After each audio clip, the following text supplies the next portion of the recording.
Hello साथियों, आप सभी का स्वागत है आपके अपने परिवार जी एजुकेशन वर्ल्ड में। और आज हम जानेंगे रिवर सिस्टम ऑफ इंडिया के बारे में, भारत के नदी तंत्र के बारे में जानेंगे। कौन कौन से नदी तंत्र हैं, यहाँ से आपके क्वेश्चन देखने को मिलेगा। तो चलिए स्टार्ट करते हैं भारत के नदी तंत्र के बारे में। कौन कौन से नदी तंत्र हैं, तो फर्स्ट है आपका, मैंने देखिए 4 भागों में इसको बांट दिया। कौन कौन से भाग हैं? फर्स्ट है आपका इंडस रिवर सिस्टम, जिसको क्या बोलते हैं? सिंधु नदी तंत्र बोलते हैं। दूसरा क्या है? गंगा रिवर सिस्टम, जिसको क्या बोलते हैं? गंगा नदी तंत्र बोलते हैं। तीसरा क्या है? ब्रह्मपुत्र रिवर सिस्टम, जिसको ब्रह्मपुत्र नदी तंत्र बोलते हैं। और चौथा क्या है? पेनिसुलर रिवर सिस्टम, जिसको प्रायद्वीपीय नदी तंत्र कहते हैं। देखिएगा ध्यान से, सिंधु नदी तंत्र में जो भी सिंधु नदी है और सिंधु नदी की जो भी सहायक नदी है सभी कहाँ गिरती है? अरब सागर में गिरती है। क्वेश्चन पूछा जाता है कि सिंधु नदी की जो भी सहायक नदियां हैं सब कहाँ गिरती है? अरब सागर में गिरती है। नेक्स्ट चलते हैं गंगा रिवर सिस्टम, गंगा नदी तंत्र जो है ये कहाँ गिरती है? बंगाल की खाड़ी में गिरती है। ये क्वेश्चन सब पूछा जाता है। ब्रह्मपुत्र नदी तंत्र की जो भी सहायक नदियां हैं, ब्रह्मपुत्र नदी की जो भी सहायक नदी है कहाँ गिरती है? बंगाल की खाड़ी में गिरती है। अब प्रायद्वीपीय नदी तंत्र की जो भी सहायक नदियां हैं, प्रायद्वीपीय नदी में कौन कौन से? कोई कोई नदी जो है ये अरब सागर में गिरती है और कोई कोई नदी जो है बंगाल की खाड़ी में गिरती है। हम लोग पूरे डिटेल से जानेंगे। तो आज हम लोग जानेंगे सिंधु नदी और सिंधु नदी की सहायक नदियों के बारे में। कौन कौन सा बांध बना हुआ, कौन सा नदी बना हुआ, कौन कौन सा शहर जो है इस पर स्थित है,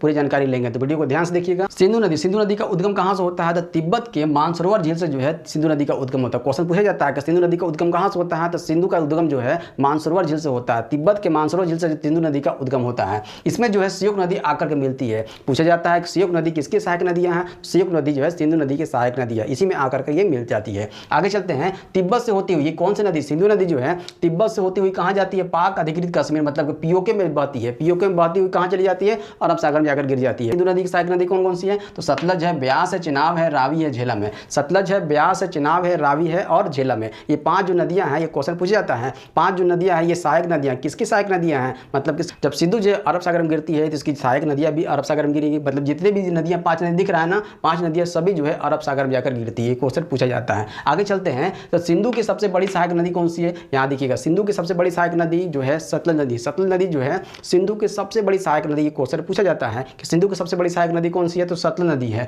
इसका उद्गम कहां से होता है? तो तिब्बत के राकस्ताल झील से होता है। जबकि सिंधु का उद्गम कहां से हो रहा था? तो सिंधु का उद्गम जो है तिब्बत के मानसरोवर झील से हो रहा था। जबकि सतलज का उद्गम कहां से हो रहा है? तो तिब्बत के राकस्ताल झील से हो रहा है। यहाँ जब सतलज नदी भारत में प्रवेश करती है तो हिमाचल प्रदेश का एक सिपकिला दर्रा है। हिमाचल प्रदेश का एक सिपकिला दर्रा, दर्रा किसको बोलते हैं? तो 2 पहाड़ियों के बीच में जो रास्ता जाता है उसको बोलते हैं दर्रा। तो वहीं से जो है प्रवेश करती है भारत में। कौन सी नदी? सतलज नदी। सतलज नदी जो है सिपकिले दर्रे से भारत में प्रवेश करती है। अब इस पर कौन सा देखिए भाखड़ा नागल जो बांध जो है, सतलज नदी पर जो एक बांध बना हुआ है इसका नाम क्या है? भाखड़ा नागल बांध बना हुआ है। ये पंजाब और हरियाणा के बॉर्डर पर स्थित है। कौन सा बांध? ये भाखड़ा नागल बांध। ये क्वेश्चन पूछा जाता है।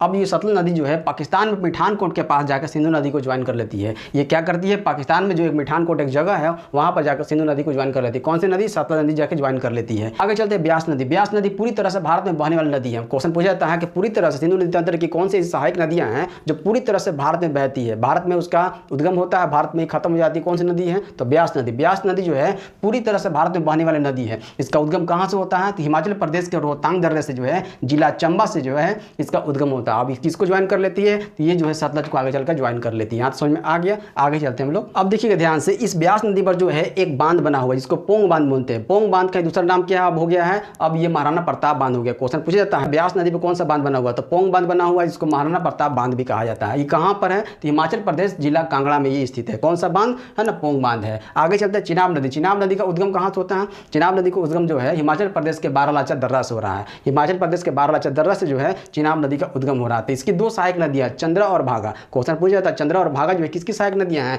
ये जो है चिनाब की सहायक नदियां हैं। इस चिनाब पर 2 बांध बना हुआ। कौन कौन सा? दुल्हस्ती बांध और सलाल बांध। दुल्हस्ती बांध और सलाल बांध जो है जम्मू कश्मीर के कौन सा? किश्तवाड़ जिला में जो स्थित है। किश्तवाड़ जिला में कौन सा स्थित है? दुल्हस्ती बांध और सलाल बांध जो स्थित है। अब सबसे तेज रफ्तार में बहने वाली नदी अगर पूछा जाता है, अगर क्वेश्चन पूछा जाता है कि सबसे तेज मतलब कि सिंधु नदी तंत्र की सबसे तेज बहने नदी कौन सी है? तो चिनाब नदी जो है सबसे तेज रफ्तार में बहने वाली नदी है। आगे चलते हैं, पाकिस्तान में जो मिठानकोट के पास जो सतलज को ज्वाइन कर लेती है। कौन सी नदी? चिनाब नदी जो पाकिस्तान में जो मिठानकोट जो एरिया है वहां पर ये सतलज को ज्वाइन कर लेती है। जितनी भी सभी नदियां हैं सभी नदियां फिर किसको ज्वाइन कर लेती है? सिंधु नदी को ज्वाइन कर लेती है। उम्मीद करता हूं समझ में आ गया होगा। चलते हैं आगे, चलते रावी नदी पर चलते हैं। हम लोगों ने सतलज देख लिया, ब्यास देख लिया, चिनाब देख लिया। अब चलते हैं हम लोग रावी नदी पर। रावी नदी का उद्गम कहां से होता है? तो हिमाचल प्रदेश के जिला चंबा से हो रहा था। जिला चंबा से मतलब जिला चंबा से और कौन सी नदियां हो रहा था? जिला चंबा से ब्यास नदी हो रहा था। देखिए ब्यास नदी का उद्गम कहां से हो रहा था? हिमाचल प्रदेश के रोहतांग दर्रा जिला चंबा से हो रहा था। अब इसका भी मतलब रावी नदी का उद्गम भी कहां से हो रहा है? हिमाचल प्रदेश के जिला चंबा से हो रहा है। ये पाकिस्तान का शहर मतलब को कहा जाए कि पाकिस्तान का एक प्रसिद्ध शहर है लाहौर, इसी नदी के किनारे बसा हुआ है। कौन से नदी के किनारे? तो रावी नदी के किनारे जो है लाहौर जो है शहर